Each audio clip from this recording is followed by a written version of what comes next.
Today we have an overhead door Legacy. This is a model 696 CD/B, half horsepower chain drive. You can see this chain here hanging below the rail. This inner slide right here, you can see the screws are loose, but what's happening, the complaint is that this piece keeps popping out of the inner slide. I'm gonna run the door in a second and show you what type of issue we're getting. So you can see the chain hanging, it's dropping pretty low while the door's moving.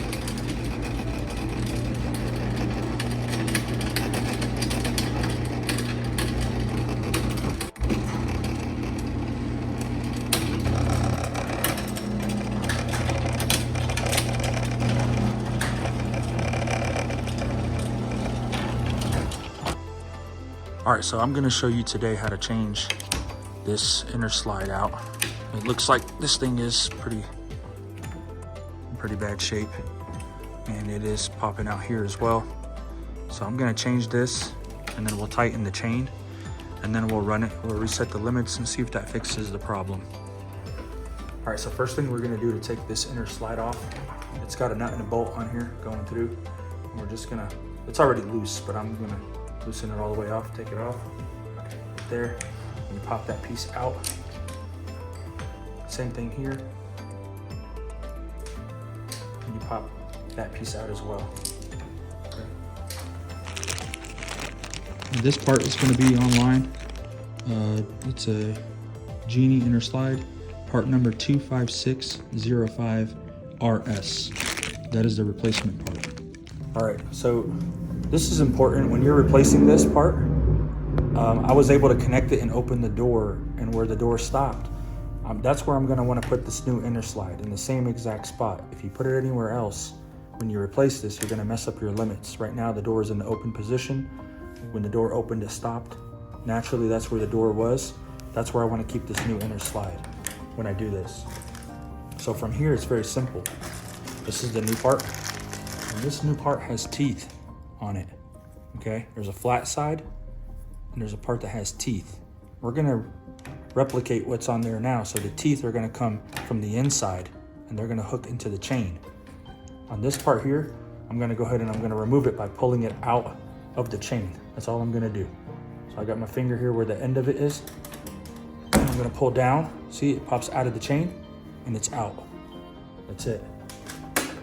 The new one is gonna go right back in the same way. The teeth are gonna go into the chain, and I start from the back end, and just go down and pop them in place.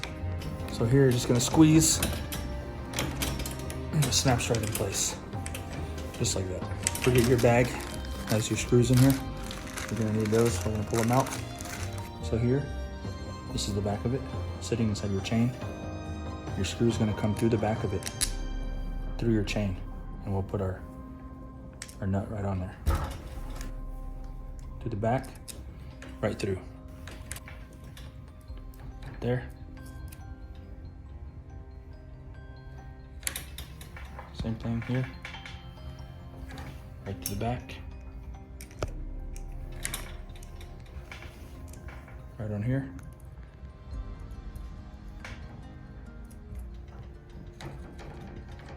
Just like that.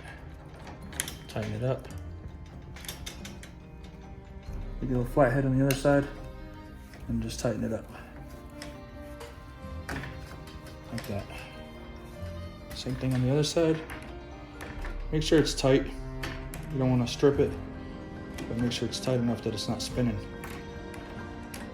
A lot of vibration on this motor when it goes and operates, so you don't want this nut and screw wobbling around coming out. Just tight enough right there. All right, so we got our inner slide in. Everything is tightened down the way it should be. And now what I'm gonna do is we're gonna go ahead and tighten up the chain on the end here. I did take a look at the top of the gear to see if the sprocket was stripped or something causing the chain to sag, and it's not. I just think that now that we replace this, we're gonna tighten the chain, get this back up, and then we'll test it and see if we need to adjust the limits. So we're at the front of the rail. All right, there's your motor. Now we're at the front. We want to tighten up this chain and get that sag out. If you look right over here, there's a long bolt. All right, we're gonna tighten this bolt so that it moves towards the motor. When it does that, your chain is gonna tighten and that sag is gonna go up. That's what we wanna do right now. All right, so I'm gonna go ahead and put a couple cranks in this using a 13mm wrench. And when I do that, we'll check the chain tension, okay? All right, so I'm cranking it. Now I want you to watch the chain racks.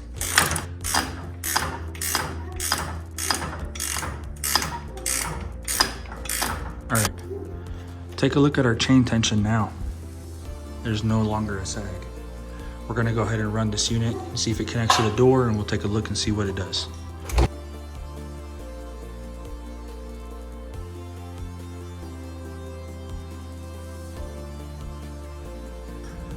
So there you go. That's in there. It looks to be nice and tight on there. Everything looks good. We're gonna run it at least another full cycle, open and close, and we'll see how that operates from there.